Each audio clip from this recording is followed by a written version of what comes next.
لله نحمده ونستعينه ونؤمن به ونتوكل عليه ونعوذ بالله من شرور أنفسنا ومن سيئات أعمالنا من يهده الله فلا مضل له ومن يضلل فلا هادي له وأشهد أن لا إله إلا الله وحده لا شريك له وأشهد أن محمدًا عبده ورسوله أرسله بالهدى ودين الحق ليظهره على الدين كله ولو كره المشركون اللهم صل على محمد وعلى آل محمد كما صليت على إبراهيم وعلى آل إبراهيم اللهم بارك على محمد وعلى آل محمد كما باركت على إبراهيم وعلى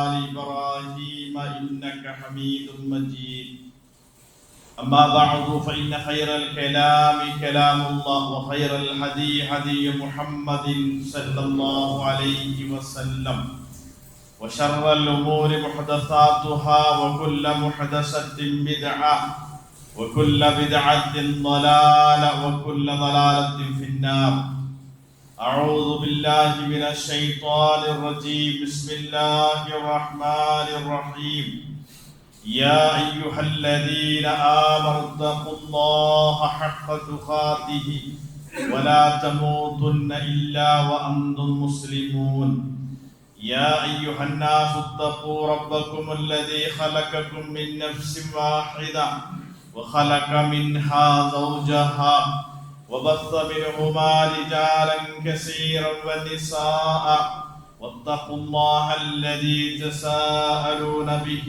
والأرحام إن الله كان عليكم رقيبا يا أيها الذين آمنوا اتقوا الله وقولوا قولا سديدا يصلح لكم أعمالكم ويغفر لكم ذنوبكم ومن يطع الله ورسوله فقد فاز فوزا عظيما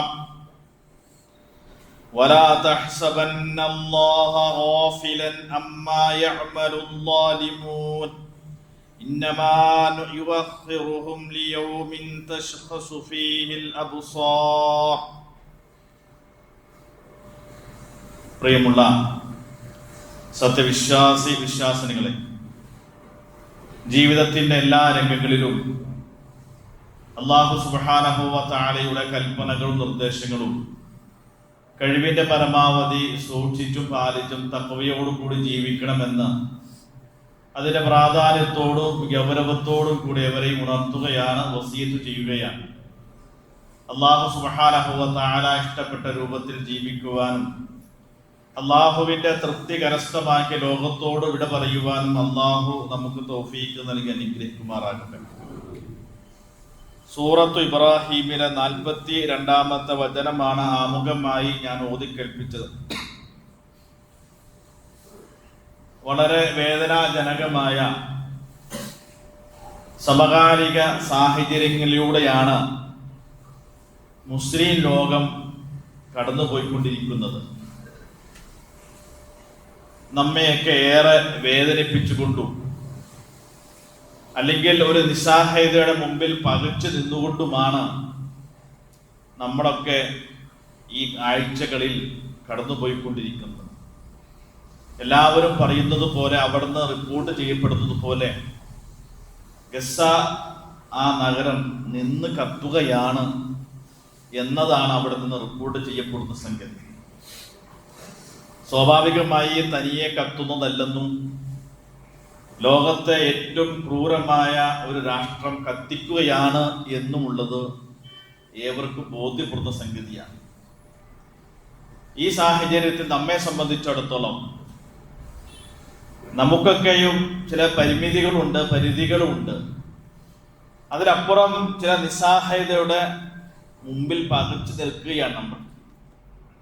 അപ്പൊ ഈ സന്ദർഭത്തിൽ നമ്മൾ മനസ്സിലാക്കേണ്ട, ശ്രദ്ധിക്കേണ്ട ചില അള്ളാഹുവിന്റെ വചനങ്ങളും പ്രവാചകന്റെ വചനങ്ങളും സാന്ദർഭികമായി നമ്മൾ മൊത്തത്തിൽ ഒന്ന് കൂട്ടി വായിക്കുന്നത് ചില കാര്യങ്ങൾക്ക് നമുക്ക് കൂടുതൽ വ്യക്തത നൽകും എന്നതുകൊണ്ടാണ്.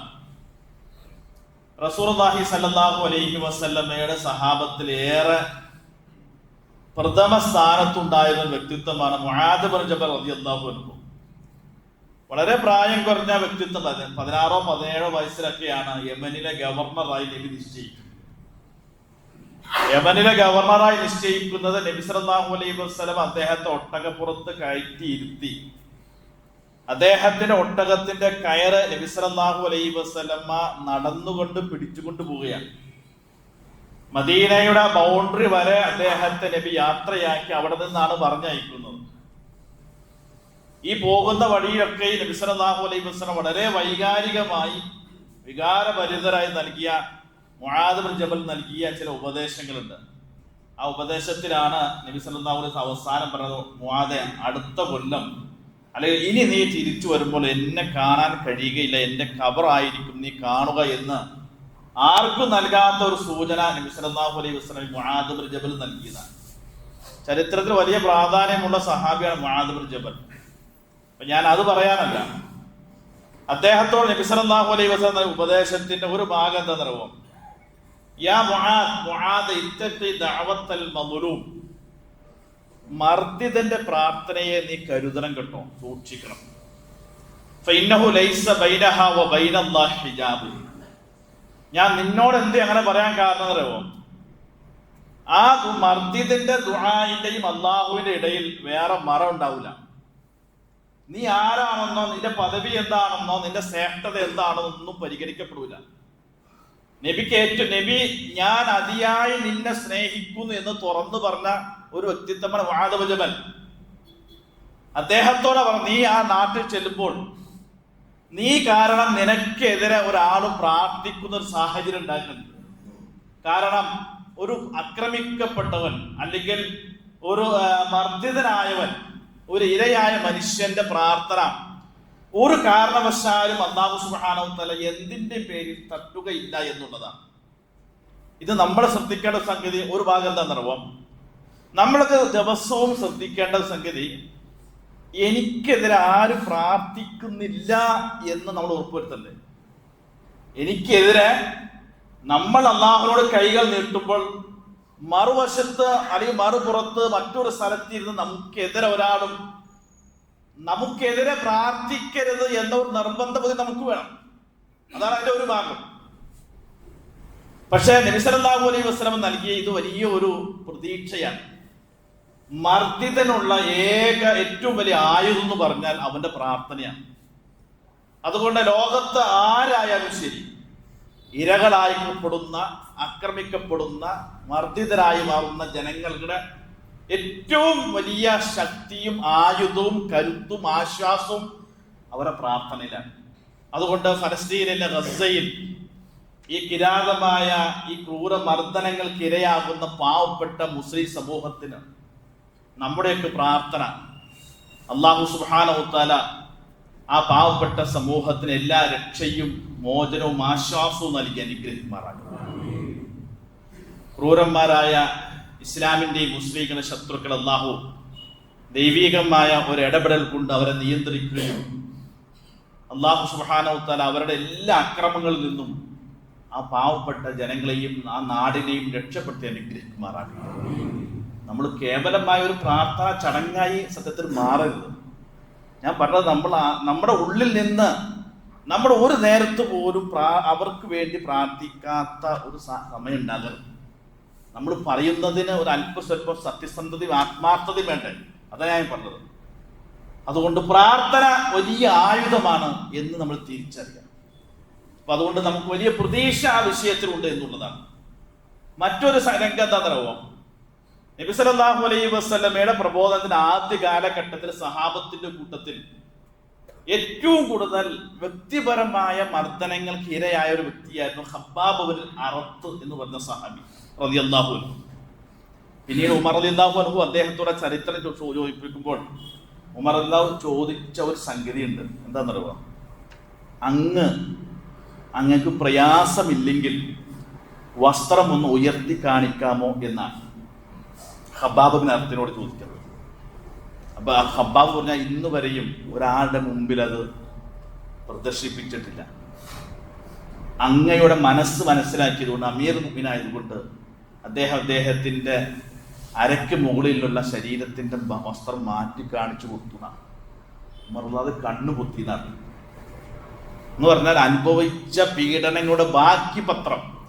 ഞാൻ ചിന്തിച്ചെന്താണെന്നോ, പരലോകത്ത് വരും വിചാരണയ്ക്ക് നിൽക്കുമ്പോൾ ഈ വസ്ത്രങ്ങൾ മാറ്റിയാൽ മതിയല്ലോ, പിന്നെ വേറെ മറുപടിക്കൊന്നും ആവശ്യമില്ലാത്ത രൂപത്തിൽ മഹാഭാഗ്യവാന്മാരാണ് അവർ. അള്ളാഹു അവരുടെ കൂടെ സ്വർഗ്ഗം നമ്മൾ എല്ലാവരും ഒരുമിച്ച് കൂട്ടുമാറാണ്.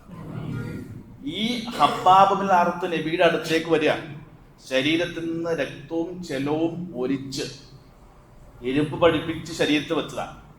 അത് അദ്ദേഹം നബിയോട്, നബിയെ അലാ തസ്തൻസിറു ലനാ യാ റസൂലല്ലാഹ് അലാ തദഉ ലനാ, നബിയെ എന്താ ഇതൊക്കെ, ഞങ്ങൾക്ക് വേണ്ടി ഒന്നും ദുആ ചെയ്യുന്നില്ലേ, ഇതൊക്കെ ഒന്ന് അവസാനിക്കാൻ എത്ര കാലം സഹിക്കുന്നതാണ്.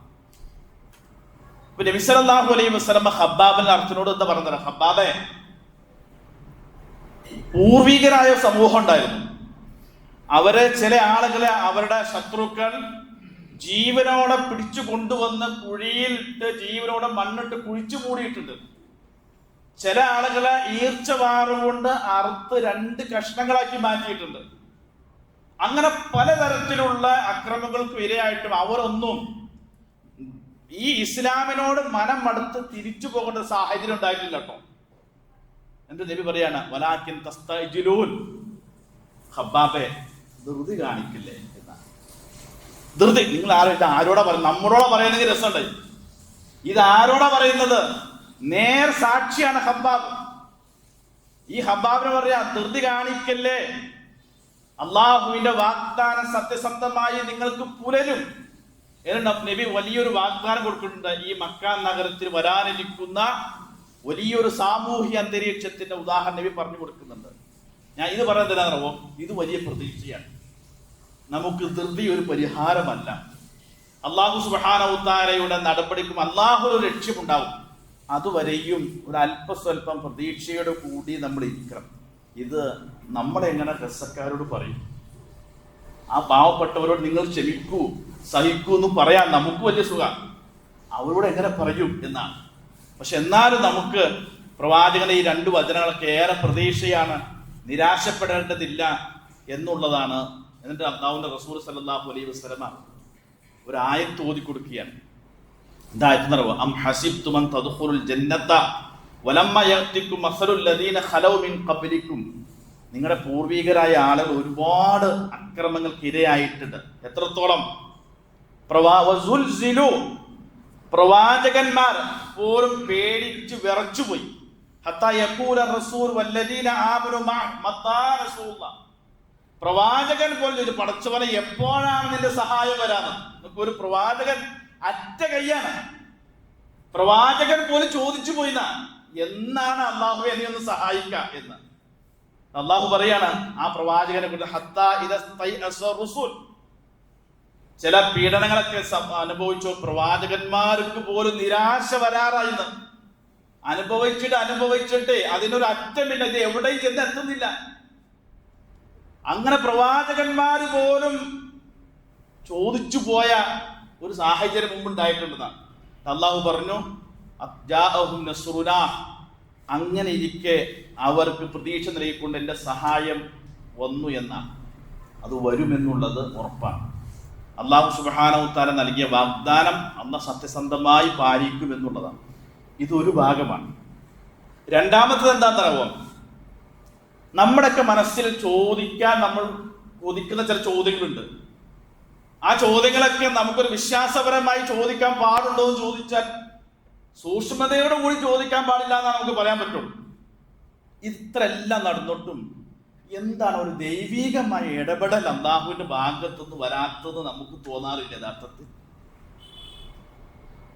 വിശുദ്ധ ഖുർആൻ അതിനൊരു മറുപടി പറയുന്നുണ്ട്. എന്താണെന്നറിയോ? ആ മറുപടിയാണ് ഞാൻ ആമുഖമായി സൂറത്ത് ഇബ്രാഹിമിന് ഓതി വെച്ചത്. അള്ളാഹു നമ്മോട് പറയാൻ, വലാ തഹ്സബന്നല്ലാഹ ഗാഫിലൻ അമ്മാ യഅ്മലു ളാലിബൂൻ, ഈ അക്രമികൾ ചെയ്തുകൊണ്ടിരിക്കുന്ന ക്രൂരമായ അക്രമങ്ങൾക്ക് നേരെ അള്ളാഹു അശ്രദ്ധനാണെന്ന് നിങ്ങൾ വിചാരിക്കരുത്. ഇത് അള്ളാഹ് കാണുന്നില്ലെന്നും അള്ളാഹ് അറിയുന്നില്ലെന്നും ഒന്നും നിങ്ങൾ വിചാരിക്കേണ്ട. പിന്നെ وإنما نؤخرهم ليوم تشخص فيه الأبصار. നിർണിതമായ ഭയാനകമായ ഒരു ദിവസത്തേക്ക് വേണ്ടി നാം അവരെ ബന്ധിപ്പിക്കുകയാണെന്ന്. അതാണ് നമ്മൾ ഇത് പഠിച്ചവൻ എന്താണ് ഇടപെടാതെന്ന് ചോദിച്ചാൽ അള്ളാന്റെ മറുപടി എന്നറിവാം, ഞാൻ ഒരു നിശ്ചിത സമയത്തേക്ക് വേണ്ടി ഇവരെ ബന്ധിപ്പിക്കുകയാണ് എന്നാണ്. അടുത്ത ആയത്ത് നോക്കിയേ, വലാ യഹ്സബന്നല്ലദീന കഫറു അന്നമാ നുംലി ലഹും ഖൈറുൻ ലിഅൻഫുസിഹിം. അക്രമികൾക്ക് ഞാൻ സമയം നീട്ടിക്കൊടുക്കുന്നത് അതവർക്ക് ഗുണകരമാണെന്ന് അവർ വിചാരിക്കരുത്.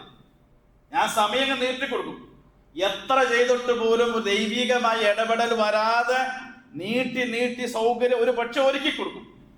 അതൊന്നും അവരുടെ മികവ് കൊണ്ടോ അവർ മിടുക്കന്മാരായത് കൊണ്ടോ ആയിരിക്കില്ല. പിന്നെയോ ഇന്നമാ നുംലി ലഹും ലിയസ്ദാദു ഇസ്മൻ. അവർ ക്രൂരതകൾ ചെയ്ത എല്ലാ പരിധി വിട്ട് മാക്സിമം എന്തൊക്കെ ചെയ്യാൻ പറ്റുമോ അതൊക്കെ ചെയ്യാൻ അള്ളാഹു അവസരം കൊടുക്കും. വലഹും അദാബുൻ മുഹീൻ. പിന്നീട് ഞാൻ ഒരു പിടുത്തം ഞാൻ അവരെ പിടിക്കും, അത് അതികഠിനമായിരിക്കും. അപ്പൊ അള്ളാഹു പറഞ്ഞ ഞാൻ അങ്ങനെ സമയം നീട്ടിക്കൊടുത്തുകൊണ്ടേയിരിക്കും. മൂന്നാമത്തെ ആയത്ത് എന്താ ചോദിക്കുക, വകഅയ്യിൻ മിൻ ഖറിയത്തിൻ അംലൈതു ലഹാ വഹിയ ളാലിമത്തുൻ. അക്രമങ്ങൾ ചെയ്തുകൊണ്ടിരിക്കെ പല സമൂഹങ്ങൾക്കും ഇതൊന്നല്ല, ഇതിനു മുമ്പും അള്ളാഹു പറഞ്ഞു ഞാൻ അവർക്ക് അവസരങ്ങൾ സമയങ്ങൾ വിട്ടുകൊടുത്തിരുന്നു. ഈ മീനെ പിടിക്കാൻ ഇരട്ട് കൊടുക്കുമ്പോൾ ഇങ്ങനെ നീട്ടി അയച്ചിട്ട് കൊടുക്കുമ്പോൾ ഒരിക്കലും മീൻ വിചാരിക്കുക എനിക്ക് വലിയ എന്നോട് എന്തോ വലിയ സ്നേഹമുള്ള ആരോ എന്നെ സഹായിക്കാണെന്നായിരിക്കും വിചാരിക്കാൻ. പക്ഷെ അതിന്റെ പിന്നിൽ ഒരു പിടുത്തം വരാനുണ്ട്. അഹദനാഹും ബഅ്തതൻ. മറ്റൊരു സ്ഥലത്ത് പറഞ്ഞു പിന്നെ ഒരു പിടുത്തം ഞാൻ അവരെ പിടിക്കുമെന്ന്. അതിൽ നിന്ന് കുതിറിച്ചാടാൻ അവർക്ക് അനങ്ങാൻ പോലും കഴിയാത്തൊരു പിടുത്തത്തിലേക്ക് അല്ലാഹു സുബ്ഹാനഹു വ തആല ഈ സമൂഹത്തെ അങ്ങനത്തെ സമൂഹത്തെ എത്തിക്കുമെന്നുള്ളത്. അതാണ് അള്ളാഹുവിന്റെ നടപടിക്രമം. അതുകൊണ്ട് അത്തരത്തിലുള്ള ചോദ്യങ്ങൾ നമ്മുടെ മനസ്സിലേക്ക് വരാതിരിക്കാൻ നമ്മൾ വിശ്വാസപരമായ ഒരു അല്പം സൂക്ഷ്മത പുലർത്തണം എന്നതുകൊണ്ടാണ് നമ്മൾ അറിയാം. നമ്മുടെയൊക്കെ മനസ്സിന്റെ വേദന കൊണ്ടാണ് ഒരു പക്ഷെ നമ്മുടെ മനസ്സിലേക്കൊക്കെ അത് വരുന്നതെങ്കിൽ അല്ലാഹു സുബ്ഹാനഹു അതും അസ്ഥാനത്താണ് എന്ന് നമ്മളെ ബോധ്യപ്പെടുത്തുകയാണ്. ഈ മൂന്നാമത്തെ സംഗതി അതിന് ഗൗരവപ്പെട്ടത് അതാണ് യഥാർത്ഥത്തിൽ നമ്മൾ ഗൗരവം മനസ്സിലാക്കുക. എന്താണെന്നോ, നിങ്ങൾ ആലോചിച്ച് നോക്കൂ, ലോകത്തിന്റെ എത്രയോ ഭാഗങ്ങൾ നമ്മളൊക്കെ സത്യത്തിൽ വളരെ ആത്മാർത്ഥമായി കരഞ്ഞ് ദുആ ചെയ്യുകയാണ് അവർക്ക് വേണ്ടി, ലോകത്തെ എല്ലാവർക്കും വേണ്ടിയിട്ടും. പലപ്പോൾ നമ്മൾ ചിന്തിച്ചിട്ടുണ്ടോ എന്തേ ഇത്ര നമ്മൾ ദുആ ചെയ്തിട്ടും അതിനനുസരിച്ചുള്ള ഒരു ഫലം അവിടെ ഒന്നും കാണാത്തതാണ്. അതാണ് ഇതിൽ ഗൗരവപ്പെട്ട സംഗതി. റസൂലുള്ളാഹി സ്വല്ലല്ലാഹു അലൈഹി വസല്ലം പറഞ്ഞ സംഗതി നമ്മളിൽ അറിയാതെയോ വന്നു ചേരുന്നുണ്ടോ, അല്ലെങ്കിൽ പ്രവാചകൻ വിശേഷിപ്പിച്ചതുപോലെ നമ്മൾ എത്തിയോട്ടുണ്ടോ എന്ന് ചിന്തിക്കണം. നബി സല്ലല്ലാഹു അലൈഹി വസല്ലം പറയാണ്, ഒരു കാലഘട്ടം നിങ്ങൾക്ക് വരും. ആ കാലഘട്ടം വരുമ്പോൾ അല്ലാഹു സുബ്ഹാനഹു വ തആല നിങ്ങളെ ശിക്ഷിക്കുക ഏത് ശിക്ഷ നൽകിയിട്ടാണെന്നറിയോ, സുമ്മ തദ്ഊനഹു ഫലാ യുസ്തജാബ ലക്കും. നിങ്ങൾ കരഞ്ഞ് അല്ലാഹുവിനോട് പ്രാർത്ഥിക്കും, പക്ഷേ നിങ്ങൾക്ക് ഉത്തരം കിട്ടുകയില്ല എന്നാണ്. അതാണ് ശിക്ഷ. ദൈവികമായി മറ്റ് സമൂഹങ്ങളെ ശിക്ഷിച്ചതുപോലെ ശിക്ഷിക്കുന്ന ഈ ഹദീസിനെ വിശുദ്ധ പണ്ഡിതന്മാര് പറഞ്ഞത്, മുസ്ലിം സമൂഹത്തിൽ അള്ളാഹു നൽകുന്ന ഒരു ശിക്ഷ പ്രാർത്ഥനയ്ക്ക് ഉത്തരം കിട്ടാത്ത സമൂഹമായി അതപ്പതിപ്പിക്കും. അതാണ് ഉണ്ടാവുക. എത്ര പ്രാർത്ഥിച്ചാലും ശരി അള്ളാഹു സുബ്ഹാനഹു വ തആല പ്രാർത്ഥനയ്ക്ക് ഉത്തരം നൽകുകയില്ല എന്നാണ്. അവിടെയാണ് നമ്മൾ പരിഹരിക്കേണ്ടത് അർത്ഥം. നമ്മുടെയൊക്കെ പ്രാർത്ഥന ഉത്തരം കിട്ടാത്ത ഗണത്തിലേക്കായി മാറുന്നുണ്ടോ എന്ന് വളരെ ഗൗരവത്തോടുകൂടി ചിന്തിക്കുകയും പ്രാർത്ഥനയ്ക്ക് ഉത്തരം കിട്ടാൻ പറ്റുന്ന യോഗ്യരായ ഒരു സമൂഹമായി നമ്മൾ മാറാതെ നമ്മൾ പിന്നെ അവരെയും ഇവരെയും പറഞ്ഞിട്ട് കാര്യമില്ലല്ലോ. പലരും പറയാം അറബി സമൂഹം സുഖിച്ചിരിക്കുകയാണ്. നമ്മുടെ ജീവിത സുഖത്തിനൊന്നും ഒരു കുറവ് വരുത്തിയിട്ടില്ല കേട്ടോ. നമ്മുടെ കപ്പാസിറ്റി അനുസരിച്ച് നമ്മൾ സുഖിക്കുകയാണ്. അത്രത്തോളം ഉണ്ടാവില്ലായിരിക്കും. നമ്മുടെ ഏത് ജീവിത സുഖത്തിലാണ് നമ്മൾ കുറവ് വരുത്തിയിരുന്നത്? ഇങ്ങനൊരു വിഷയം ഫലസ്തീനിലെ പട്ടിണിയാണെന്ന് മനസ്സിലാക്കിയിട്ട് കണ്ടിട്ടും കേട്ടിട്ടും നമ്മുടെ ഏത് ജീവിത സുഭിക്ഷതക്കാണ് കുറവ് വരുത്തിയത്?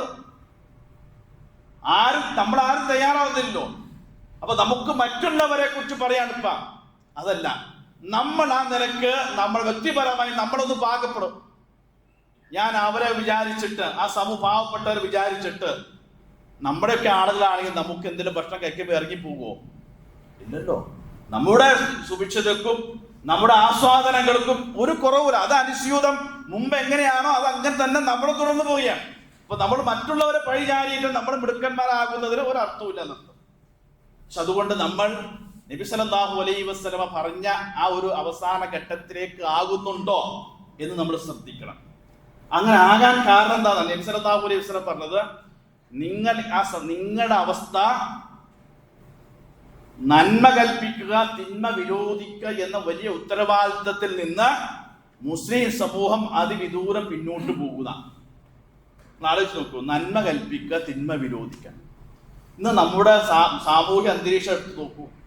ഇന്ന് സത്യത്തിൽ ആളുകൾ ഏത് മേഖലയിൽ നിന്ന് പിന്നോട്ട് പോകുന്നു വെച്ചാൽ മത രംഗത്തുനിന്ന് പ്രബോധന രംഗത്തുനിന്ന് ആളുകൾ പിന്നോട്ട് പോകുന്നുള്ളൂ, വേറെ രംഗത്തൊന്നും പോകുന്നില്ല. പ്രബോധനത്തിന്റെ കാര്യം പറയുമ്പോൾ എത്ര പേരെ കിട്ടും? അതിലൊരു പ്രബോധന പരിപാടി വരുമ്പോൾ നമുക്ക് എത്ര പേരൊക്കെ സമയം കണ്ടെത്തി പോയിരിക്കാൻ തോന്നും? അല്ലെങ്കിൽ നമ്മൾ ഏൽപ്പിച്ച ഉത്തരവാദിത്തമല്ലേ? അതിൽ നിന്ന് നമ്മൾ സ്വാഭാവികമായി പിന്നോട്ട് പോകുമ്പോൾ, നമുക്ക് തിന്മകൾക്കെതിരെ മൗനം അവലംബിക്കുമ്പോൾ, നന്മകളെ പ്രോത്സാഹിപ്പിക്കുകയും അതിന്റെ വക്താക്കളായി മാറേണ്ട സമൂഹം തിന്മയുടെ വാഹകരായി മാറുന്ന ഒരു സമൂഹമായി മാറിക്കഴിഞ്ഞാൽ എന്തുണ്ടാകാം? അല്ലാഹ് പറഞ്ഞ പ്രാർത്ഥനയ്ക്ക് ഉത്തരം കിട്ടാത്ത മൂല്യച്യുതികൾ സംഭവിച്ച ഒരു സമൂഹമായി നിങ്ങൾ മാറും. നിങ്ങൾ പ്രാർത്ഥിച്ച ഒരു പക്ഷേ ആ പ്രാർത്ഥന ഉത്തരം കിട്ടണമെന്നില്ല എന്നർത്ഥം. അങ്ങനെ ആകാതിരിക്കട്ടെ നമ്മൾ പ്രാർത്ഥിക്കാം. മറ്റൊരു സംഗതി നബി സല്ലല്ലാഹു അലൈഹി വസല്ലം പറഞ്ഞു, അവസാന കാലമാകുമ്പോഴേക്കും നല്ല നല്ല ആളുകൾ ലോകത്തോട് യാത്ര പറഞ്ഞു. പിന്നെ ബാക്കിയാകുക ഹുഫാരത്തുൻ കഹുഫാരത്തി ശഈർ, ഈത്തപ്പനക്കുരുവിന്റെ മുകളിലെ പാടകൾ പോലെയുള്ള ആളുകളായിരിക്കും ബാക്കിയാകാം. അല്ലാഹ് പറയാം, ലാ യുബാലിഹിമുല്ലാഹു, അവരെ അല്ലാഹു ഒരു നിലക്കും പരിഗണിക്കുകയില്ല എന്നർത്ഥം. അല്ലാഹു വില വയ്ക്കാത്ത, പരിഗണിക്കാത്ത ഒരു സമൂഹമായി മുസ്ലിം സമൂഹം മാറിയ എന്ന് പറഞ്ഞാൽ നമ്മളെ കൊണ്ട് അള്ളാഹുവിന്റെ ദീനിനോ കാര്യമായ ഒരു ഉപകാരമില്ലാത്ത സമൂഹമായി മാറുക. അങ്ങനെ മാറിക്കഴിഞ്ഞാൽ പിന്നെ നമുക്ക് നിലനിൽപ്പില്ലാന്നും നമ്മൾ പറയപ്പെടാൻ യോഗ്യതയില്ലാത്തൊരു സമൂഹമായി, അള്ളാഹു സുബ്ഹാനഹു വ തആല പരിഗണിക്കാത്തൊരു സമൂഹമായി മാറും. അങ്ങനെ ഒരു അവസ്ഥ വന്നു കഴിഞ്ഞാൽ നമ്മുടെ ധാർമ്മികമായ നിലവാരം തകരും, അധപ്പതിക്കുമെന്നാണ് റസൂലുള്ളാഹി സ്വല്ലല്ലാഹു അലൈഹി വസല്ലം. അവിടെ അതാരാ പരിഹരിക്കേണ്ടത്? അത് നമ്മളെ പരിഹരിക്കേണ്ടത്. ഇന്ന് നമ്മൾ മാത്രമുള്ള സദസ്സുകളാണല്ലോ. മുസ്ലിം സമൂഹത്തിന്റെ ധാർമ്മിക നിലവാരം എവിടെ എത്തി നിൽക്കുന്നു എന്ന് നമ്മൾ ചിന്തിച്ചാൽ നമുക്ക് ബോധ്യപ്പെടും. എവിടെയാണിപ്പോൾ നമ്മൾ എത്തിക്കുന്നത്? എന്ത് അരാജകത്വം മോശമായ സംഗതിയിൽ വന്നാൽ അതിൻ്റെയൊക്കെ ആളുകളായി മുസ്ലിം ചെറുപ്പം മാറുകയാണ്. അവർക്ക് വേണ്ടി എല്ലാ സൗകര്യം ചെയ്തു കൊടുക്കുകയാണ്. അവരെയാണ് മുന്നിൽ നിർത്താം. അവരെ മുന്നിൽ നിർത്തിയിട്ട് അതിന്റെ പേരിൽ ലാഭം ഉണ്ടാക്കുവാനുള്ള ഒരു രാഷ്ട്രീയ തന്ത്രങ്ങളൊക്കെ എല്ലാവരും മെനഞ്ഞെടുക്കുന്നുണ്ട്. എന്ത് വന്നാലും ഇങ്ങനെ കളിക്കാൻ വേണ്ടി മുസ്ലിം സമൂഹത്തെയാണ് ഉപയോഗിക്കുക. അത് മുസ്ലിങ്ങളിൽ നിന്ന് തന്നെ ആളുകളെ കണ്ടെത്തും. റസൂലുള്ളാഹി സ്വല്ലല്ലാഹു അലൈഹി വസല്ലം അവസാനത്തെ പറഞ്ഞല്ലോ, അവസാന കാലമാകുമ്പോൾ നിങ്ങൾ ഒഴുക്കുവെള്ളത്തിൽ ഒലിച്ചു വന്ന ചപ്പു ചവറുകളെ പോലെ ചണ്ടികളായി മാറും നിങ്ങൾ എന്നാണ്. എന്ന് പറഞ്ഞാൽ എണ്ണത്തിൽ കൂടുതലുണ്ടാവും. എവിടെ നോക്കിയാലും മുസ്ലിങ്ങളുടെ സമൂഹത്തിൻ്റെയൊക്കെ പറയാനുണ്ടാകാം. ജനസംഖ്യ എടുത്ത് നോക്കിയാലും കൂടുതൽ മുസ്ലിങ്ങളൊക്കെ ആയിരിക്കും. രാഷ്ട്രം എടുത്ത് പരിശോധിച്ചാലും അങ്ങനെയൊക്കെ ആയിരിക്കും. ഭൂരിഭാഗം നിലയ്ക്ക് നോക്കുമ്പോൾ മുസ്ലിങ്ങളായിരിക്കും. പക്ഷേ അത് ഒഴുക്കുവെള്ളത്തിൽ ഒലിച്ചു വന്ന ചപ്പു ചവറുകളെ പോലെ നിലവാരമില്ലാത്ത കേവലം ആൾക്കൂട്ടമായി മാറുന്നുണ്ട്. ആൾക്കൂട്ടമാണ് മുസ്ലിം സമൂഹം, ആൾക്കൂട്ടമായി മാറി. അങ്ങനെ മാറിക്കഴിഞ്ഞാൽ പിന്നെ അവരെ സംബന്ധിച്ചിടത്തോളം ഒരു വിലയും നിലയും ഉണ്ടാവുകയില്ല. അപ്പൊ നമ്മൾ എവിടെയാണ് പരിഹരിക്കേണ്ടത്? കേവലമായ ഒരു ആൾക്കൂട്ടമായി മാറാതെ ലക്ഷണമൊത്ത യോഗ്യതയുള്ള ഒരു ഉത്തമ സമുദായമായ മുസ്ലിം സമൂഹം. നിങ്ങൾ സ്വയം ഒരു മാറ്റത്തിന് തയ്യാറാകാതെ അള്ളാഹു നിങ്ങൾ നിർബന്ധിച്ച് മാറ്റിക്കൊണ്ടുവരുന്ന സാഹചര്യം ഉണ്ടാവുന്നുണ്ട്. അപ്പൊ നമ്മൾ തന്നെ ഈ പറഞ്ഞതിനൊക്കെ നമ്മൾ പ്രാർത്ഥിക്കുമ്പോൾ നമ്മുടെ പ്രാർത്ഥനയ്ക്ക് ഉത്തരം കിട്ടാൻ യോഗ്യരായി മാറുന്ന രൂപത്തിൽ നമ്മൾ മാറണം. നബി സല്ലല്ലാഹു അലൈഹി വസല്ലം പറഞ്ഞ ധാർമ്മികമായ മൂല്യച്യുതി സംഭവിച്ച അതപ്പോൾ ഒരു സമൂഹം മാറാതിരിക്കാൻ ധാർമ്മിക നിലവാരം നമ്മളാണ് ഉയർത്തണം. മതരംഗത്തും പ്രബോധന രംഗത്തും നമ്മൾ സജീവമായി നിലനിൽക്കണം. നമ്മൾ മുസ്ലിം സമൂഹം നന്മയുടെ വക്താക്കളും പ്രയോക്താക്കളായി മാറണം. തിന്മയുടെ വാഹകരായി മാറുന്ന സാഹചര്യം നമ്മളാണ് ഉണ്ടാകുന്നത്. അങ്ങനെയൊക്കെ മാറുമ്പോൾ അല്ലാഹു സുബ്ഹാനഹു വ തആല പരിഗണിക്കുന്ന ഒരു സമൂഹമായി മാറുമ്പോഴാണ് ഈ പറഞ്ഞ യോഗ്യതയൊക്കെ നമുക്ക് കൈവരിക്കുവാനും അള്ളാഹു നമ്മളെ പരിഗണിക്കുകയും ചെയ്യുകയുള്ളൂ എന്ന് നമ്മൾ തിരിച്ചറിയേണ്ടതാണ്. നമ്മൾ ബദറും ഉഹുദും എല്ലാം പറയുമ്പോൾ നമ്മൾ പറയാറില്ല സംഗതികളൊക്കെയും. ബദറിനെ കുറിച്ച് പറയുമ്പോൾ നമ്മൾ കേട്ടതാ എന്ന് പറഞ്ഞാൽ മലക്കുകൾ പോലും ഇറങ്ങി വന്ന സമൂഹത്തെ സഹായിക്കുക. അതിന്റെ അർത്ഥം എന്താ? മലക്കുകൾ പോലും ഒപ്പം നിൽക്കാൻ പറ്റുന്ന യോഗ്യരായ സഹാബത്ത്. അതാണ് മലക്കുകൾ വന്നുപോലെ നിൽക്കണം അവരൊപ്പം. അത്ര യോഗ്യരായി ആ വലിയ പദവിയിലേക്ക് എത്താൻ പറ്റിയില്ലെങ്കിലും ശരി, നമ്മുടെ മുൻഗാമികൾ അവരാണെന്ന് മനസ്സിലാക്കി നമ്മുടെ ജീവിതത്തെ ഇസ്ലാമിക അന്തരം ചിട്ടപ്പെടുത്തി നമ്മൾ ഏൽപ്പിച്ച ആ ദൗത്യ നിർവഹണ രംഗത്ത് നമ്മൾ മുന്നോട്ട് പോയി കഴിഞ്ഞാൽ അല്ലാഹു സുബ്ഹാനഹു വ തആല മുസ്ലിം സമൂഹത്തെ രക്ഷിക്കും, സഹായിക്കും, ഒരു സംശയവുമില്ല എന്ന് നമ്മൾ തിരിച്ചറിഞ്ഞ് നമ്മുടെ കാര്യങ്ങൾ നമ്മൾ പരിഹരിച്ച് ഒരു നല്ല ജീവിതത്തെ നമ്മൾ ഉണ്ടാക്കിയെടുക്കണം. പക്ഷെ അതിനൊക്കെ ബദലാണ് മർദ്ദിയ സമൂഹത്തെ സംബന്ധിച്ചിടത്തോളം അല്ലാഹു സുബ്ഹാനഹു വ തആലയുടെ എല്ലാ സഹായത്തിനും അവർ അർഹരാണ്. ഒരു അറബി പങ്കുവച്ച എന്താണെന്നറിയോ, അവരെ സംബന്ധിച്ചിടത്തോളം അവർ ഏത് അല്ലാഹുവിന്റെ സഹായത്തിനും അർഹരാണ്. കാരണം ഒരു തിന്മയെ കുറിച്ച് ചിന്തിക്കാൻ പോലും അവസരമില്ലാത്ത ജനതയാണ്. സമയമില്ല.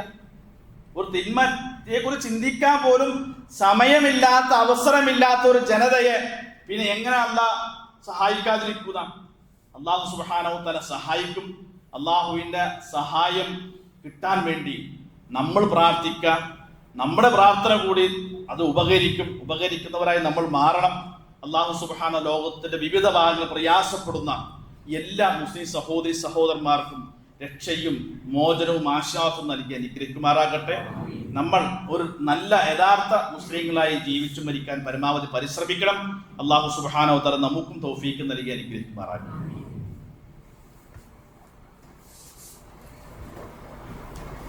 അൽഹംദുലില്ലാഹി റബ്ബിൽ ആലമീൻ വസ്സലാത്തു വസ്സലാമു അലാ അഷ്റഫിൽ മുർസലീൻ വഅലാ ആലിഹി വസ്വഹ്ബിഹി അജ്മഈൻ. അമ്മാ ബഅദ്. ഒരിക്കൽ കൂടി അള്ളാഹുവിന്റെ കൽപ്പനകൾ പാലിച്ച് ജീവിക്കണമെന്ന് ഉണർത്തുകയാണ്. നബി സല്ലല്ലാഹു അലൈഹി വസല്ലമ പറഞ്ഞ മറ്റൊരു സംഗതി എന്താണെന്ന്, നമ്മളിൽ സംഭവിക്കുന്ന ഒരു അപചയം, നിങ്ങൾ ഈമാനികമായി ദുർബലരായി മാറും. ഒരു പക്ഷേ ഏത് പ്രതിസന്ധികൾക്ക് മുമ്പിലും നമ്മളെ പിടിച്ചു നിർത്തുന്ന കരുത്തെന്ന് പറഞ്ഞ നമ്മുടെ ഈമാന്റെ കരുത്താണ്. നമുക്ക് ജീവിക്കാൻ പ്രേരിപ്പിക്കുന്നതും പ്രതീക്ഷ നൽകുന്നതും നമ്മുടെ ഈമാന്റെ കരുത്താണ്. അതുകൊണ്ടാണ് നമ്മൾ പിടിച്ചിരിക്കുന്നത്. ആ കരുത്ത് ദുർബലമായി പോകുന്ന നബി സല്ലല്ലാഹു അലൈഹി വസല്ലമ പറഞ്ഞത്. നബി പറഞ്ഞ ഒരുപാട് അടയാളം, 2 അടയാളം എന്താണെന്നറിയോ? അവസാന കാലമാകും നാട്ടിലൊക്കെ ഇങ്ങനെ പ്രചരിച്ച് തിന്മകളൊക്കെ ഇങ്ങനെ വ്യാപിച്ചു കഴിയും. എന്നാൽ നടു റോഡിൽ പോലും ആളുകൾ പരസ്ത്രീ പുരുഷ ബന്ധത്തിലൊക്കെ ഏർപ്പെടുക. അപ്പോ ഒരല്പസ്വല്പം ഈമാനുള്ള ഒരാൾ പറയുന്ന, നിങ്ങൾ വഴിയെന്നൊന്ന് മാറ് എന്ന് പറയുന്ന ഈമാനുള്ളവർ. നോക്കൂ, ഇന്നത്തെ നമ്മുടെ സാഹചര്യം അനുസരിച്ച് ഈ സാമൂഹ്യ അന്തരീക്ഷത്തിൽ അങ്ങനെ ഒരു നമ്മുടെ ധാർമ്മികത നിലക്കാത്ത പ്രവൃത്തി കാണുമ്പോൾ മാറി നിൽക്ക് പറയാനുള്ള അന്തരീക്ഷം നമുക്കുണ്ടോ? ഇല്ല. പറയാനുള്ള ധൈര്യം നമുക്കുണ്ടോ? കാരണം പറഞ്ഞാൽ അനന്തരഫലം അറിയാം. അപ്പൊ പറയാനുള്ള ധൈര്യവും നമുക്കില്ല, അങ്ങനത്തെ ഒരു സാഹചര്യം ഇപ്പോൾ ഇല്ല. അപ്പൊ തിന്മകൾ ഇങ്ങനെ യഥേഷ്ടം പ്രചരിച്ചുകൊണ്ടിരിക്കും. അപ്പൊ നമുക്ക് ധൈര്യം ഇല്ലാത്ത എന്താണെന്നറിയോ? അത് ഈമാന്റെ ഒരു ദൗർബല്യമാണെന്ന റസൂലുള്ളാഹി സ്വല്ലല്ലാഹു അലൈഹി വസല്ലം. ഈമാൻ ഉള്ളവരെന്ത് ചെയ്യും? അത് പറയൂന്ന അർത്ഥം. അപ്പൊ നമ്മളൊക്കെ ആ ഗണത്തിലേക്ക് എത്താൻ തുടങ്ങിയിട്ടുണ്ട് എന്നതിന്റെ സൂചനയാണ്. മറ്റൊന്ന് നബി സല്ലല്ലാഹു അലൈഹി വസല്ലം പറഞ്ഞു, നിങ്ങളിങ്ങനെ തിന്മകൾ പറയും, നിങ്ങൾക്ക് അതിനെക്കുറിച്ച് പ്രതികരിക്കാനുള്ള കരുത്തുണ്ടാവില്ല. നിങ്ങൾ മൗനം അവലംബിക്കും.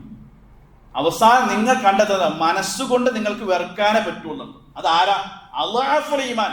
ഈമാന്റെ ഏറ്റവും അവസാനത്തെ പടിയുള്ള മനുഷ്യനാണ് മനസ്സുകൊണ്ട് വെറുക്കാൻ.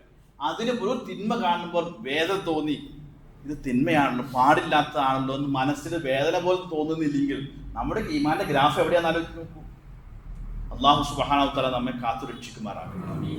യഥാർത്ഥ വിശ്വാസികളായി ജീവിച്ചു മരിക്കാൻ അള്ളാഹു നമുക്ക് എല്ലാവർക്കും തൗഫീഖ് നൽകി അനുഗ്രഹിക്കുമാറാകട്ടെ. ഗസയിലെയും ഫലസ്തീനിലെയും ഒക്കെ പാവപ്പെട്ട മുസ്ലിം സമൂഹത്തിനും അള്ളാഹു രക്ഷയും മോചനവും ആശ്വാസവും നൽകി അനുഗ്രഹിക്കുമാറാകട്ടെ. അവരുടെ ശത്രുക്കളുടെ എല്ലാ കുതന്ത്രങ്ങളെയും പരാജയപ്പെടുത്തി അള്ളാഹു സുബ്ഹാനഹു വ തആല ഇസ്ലാം മുസ്ലിങ്ങൾക്ക് ഇസ്സത്ത് പ്രദാനം ചെയ്യുമാറാകട്ടെ. ഒരുപാട് രോഗികളാണ് ആശുപത്രികളിൽ, വീടുകളിൽ ദുആ കൊണ്ട് വസീയത്ത് ചെയ്ത ആളുകൾ. അള്ളാഹു സുബ്ഹാനഹു വ തആല അവർക്കൊക്കെ പൂർണ്ണ ശിഫ നൽകി അനുഗ്രഹിക്കുമാറാകട്ടെ. മരണപ്പെട്ടു പോയ ആളുകൾ അല്ലാഹു മഗ്ഫിറത്തും മർഹം നൽകി അനുഗ്രഹിക്കുമാറാകട്ടെ. അല്ലാഹു മഗ്ഫിർ ലിൽ മുഅ്മിനീന വൽ മുഅ്മിനാത്ത് വൽ മുസ്ലിമീന വൽ മുസ്ലിമാത്ത് അൽ അഹ്യാഇ മിൻഹും വൽ അംവാത്ത് ഇന്നക മുജീബു ദഅവാത് യാ ഖാദിൽ ഹാജാത്ത്. اللهم أجرنا من النار اللهم أجرنا من النار اللهم أجرنا من النار. اللهم أعز الإسلام والمسلمين وأذل الشرك والمشركين. اللهم أحينا على الكتاب والسنة وأمتنا مع الإيمان والتوبة. ربنا آتنا في الدنيا حسنة وفي الآخرة حسنة وقنا عذاب النار. ربنا تقبل منا إنك أنت السميع العليم وتب علينا إنك أنت التواب